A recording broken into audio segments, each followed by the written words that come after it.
बहुत प्यारा प्रश्न आया है। पूछा है, कुंडलिनी जागरण क्या है।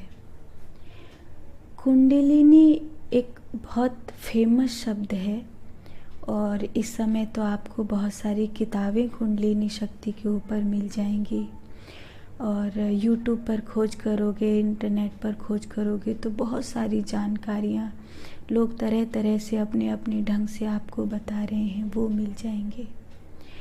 जहाँ तक बात हमारे बताने की है तो मैं अपने निजी जीवन के अनुभव से कुछ बातें कहूँ। हो सकता है मेरी बातें बहुत बड़ी बड़ी ना हों, लेकिन जो भी हैं प्रैक्टिकली होंगी।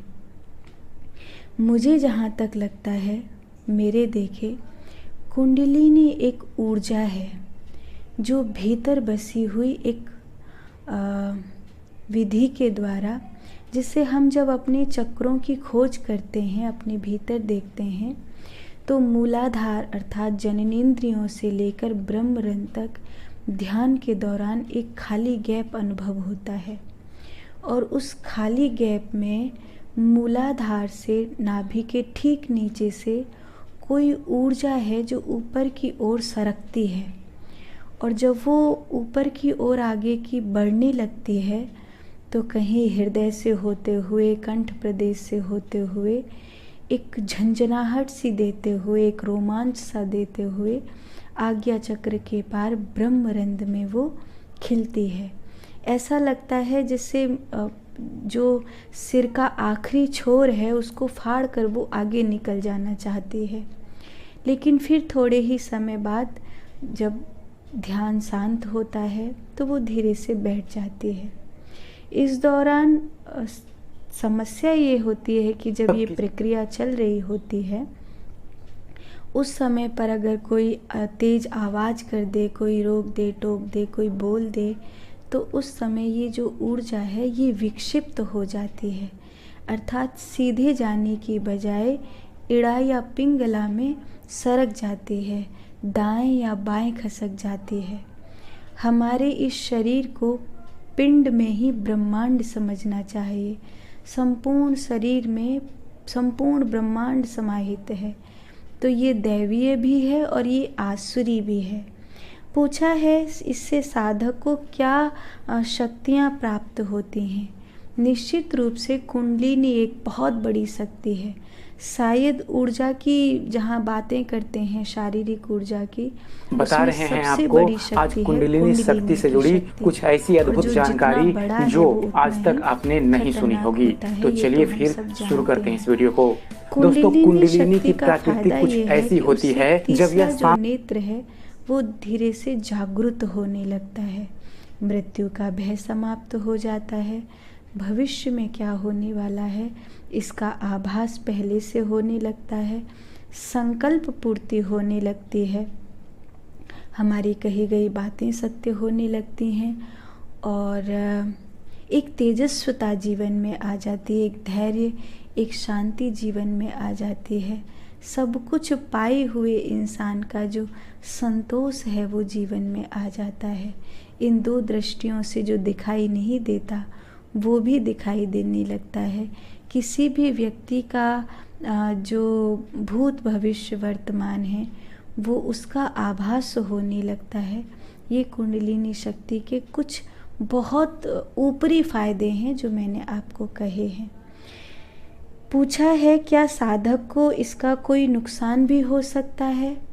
हाँ, साधक को इसका नुकसान तब होता है जब ये कुंडलिनी जाग जाए और जागने के बाद सीधे ब्रह्मरंध्र पर जाने की अपेक्षा दाएं या बाएं चली जाए। जब कुंडली जागने के बाद इधर से उधर खसक जाती है, गुरुजनों के सानिध्य में ये नहीं करी जाती प्रयोग, तो उसका परिणाम ये होता है कि उसका शरीर कांपने लगता है, वो विक्षिप्त हो जाता है, उसकी कोई श्रवण की शक्ति, आँखों की शक्ति, वाणी की शक्ति भी जा सकती है, व्यक्ति की मृत्यु भी हो सकती है। समस्या ये है कि क्योंकि हम जब भी किसी शक्ति को जागृत करने का प्रयास करते हैं तो हम लोग अधूरा ज्ञान लेते हैं, निगूढ़ा ज्ञान लेते हैं। निगूढ़ ज्ञान का अर्थ है कोई YouTube से सीख रहा है, कोई किताबों से सीख रहा है, गुरुजनों से नहीं सीख रहे हैं। और करना भी आरंभ करेंगे तो जो ऊपरी लेवल है, जो स्टेप बहुत आगे है, वहाँ से आरंभ करेंगे। जब आप कोई सीढ़ी चढ़ना आरंभ करते हैं तो बहुत आगे से आरंभ नहीं कर सकते, आपको प्रारंभ से ही आरंभ करना पड़ेगा। मैं कई बार मेडिटेशन कराती हूँ, ध्यान कराती हूँ, तो बहुत सहज ध्यान की प्रक्रिया में ले जाती हूँ, कोई बड़ी बड़ी बातें नहीं कहती हूँ। तो जो ज़्यादा मठाधीश हैं, जो बड़े बड़े ज्ञानी हैं, वो कहते हैं आप तो बेसिक लेवल की बात कर रहे हैं, अभी आप भगवान को मिलाने की बात नहीं कर रहे हैं। तो मुझे लगता है कि वो लोग जो डायरेक्ट भगवान की बात कर रहे हैं कि अभी मैंने आपके आज्ञा चक्र को छुआ और अभी आपको भगवान की अनुभूति हो गई, तो जितनी जल्दी वो अनुभूति होगी उतनी ही जल्दी वो अनुभूति चली भी जाएगी। जब आप बेसिक से आरंभ करते हैं तब आप धीरे धीरे सीढ़ी चढ़ते हैं। और किसी भी सक्सेस का कोई इंस्टेंट उपाय नहीं होता। ये नहीं होता कि आपने अभी किया और अभी आपका जैकपॉट लग गया।